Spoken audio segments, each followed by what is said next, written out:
also had a chance, and we have to talk about a couple Bayern moves. Bayern are very heavily linked to Xavi Simons. I don't want to go too deep into that because there isn't that much to report other than that they really want him. And I think he would be sort of that.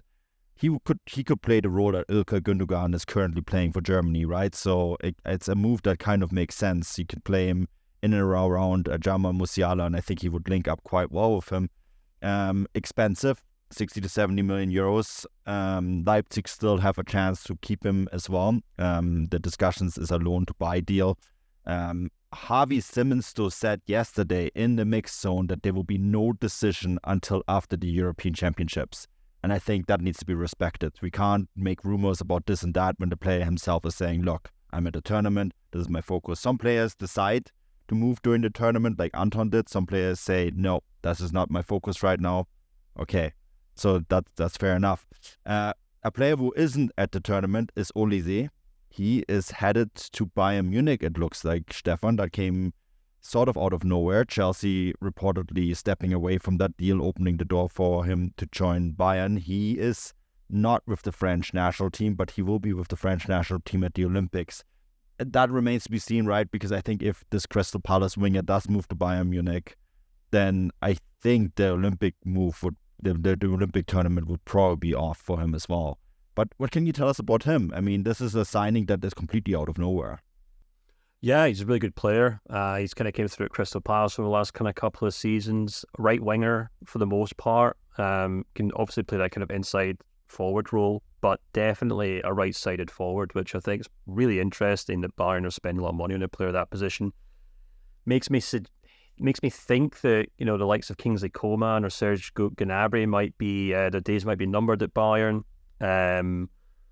But yeah, really impressive player. If you look at his stats from last season, and I've actually got his kind of his player radar open in front of me compared to Leroy Sané's, for example, and it's more or less identical. I think the thing that's really interesting about Olise is that if you look at the way that he's played under different types of head coaches at Crystal Palace, he's been able to play the role of a traditional winger where, you know, he gets the byline, swings the ball in, and kind of racks up the assists.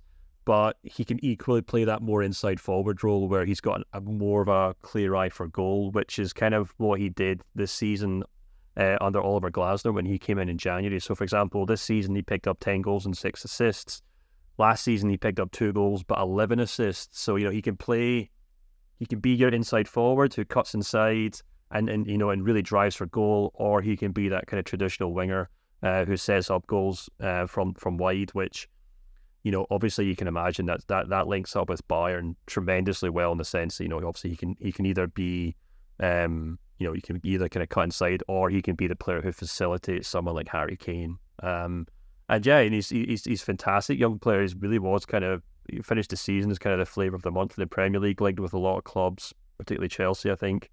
And obviously 22 is a huge talent, but I'm just intrigued to see how this kind of shuffles the pack, because not only does it kind of suggest that, you know, if Kingsley Coman does come back into the squad, then he'll almost certainly have to be an exclusively left-sided winger, but also intriguing to see what this means for Leroy Sané going forward as well, because last season he really played on the right, cutting inside, you know, to play off Harry Kane.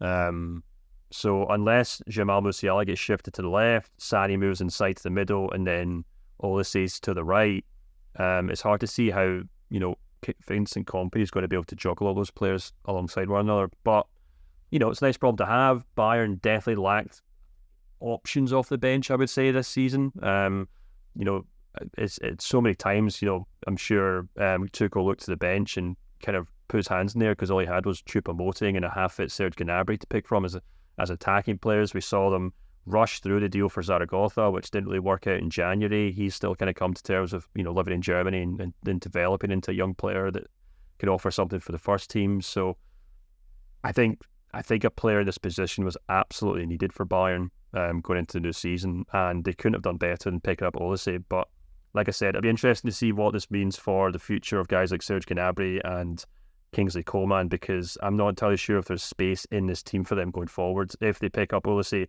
and especially if they go and pick up Xavi Simons too. Yeah, no, that's what I was thinking too. Is like there's a lot of players coming, and we haven't seen anyone leave yet. And also, they need to balance the books, right? I mean, that Bayern have a lot of money, but what's the Olise package? I saw somewhere 70 million euros, right? Whew. Yeah, that's his release clause. I'd be interested to see if Bayern do actually match it or not. But yeah, I mean, I'm sure sorry, Crystal Palace will ask that, right?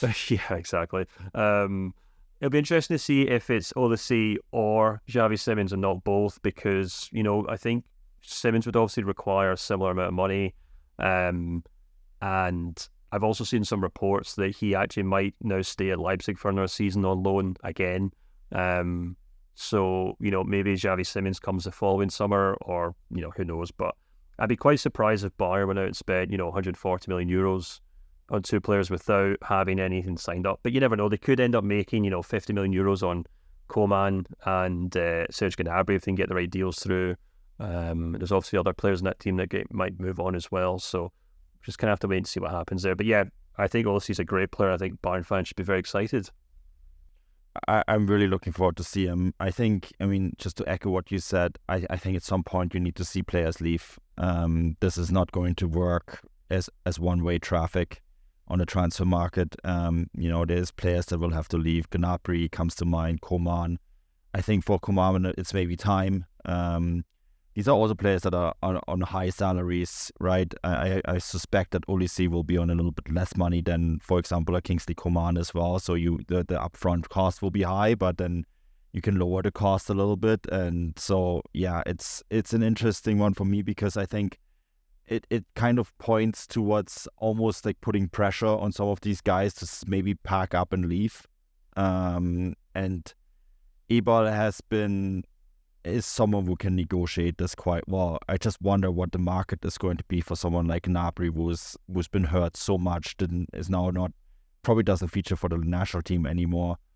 Coman is with the French national team, but he doesn't play, right? So I think that is the really interesting thing here. Like, when are we going to see the outgoings? When are we going to see Bayern Munich make some money on the market? And I think that is what needs to happen next. But yeah, I just wanted to touch on these things. I think it's really important that we keep an eye on the transfer window as well, especially, you know, now that we're kind of moving out of the group stage, which is so busy with so many games all at once. We have that almost cleared, and then there's more room. And I traditionally, towards the later stages of the tournament, is when the big transfer business also happens. So, Stefan, it's kind of time for us, I guess, to shift a little bit back towards that as well. So we're going to start making a little bit of room for that too. Anyways, I know you're tight on time, so let's wrap this up.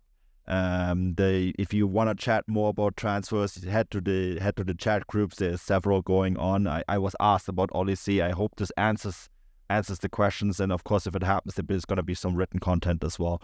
So don't worry about that. And yeah, I guess we'll be back post game. Stefan, I know you're watching Scotland on Sunday.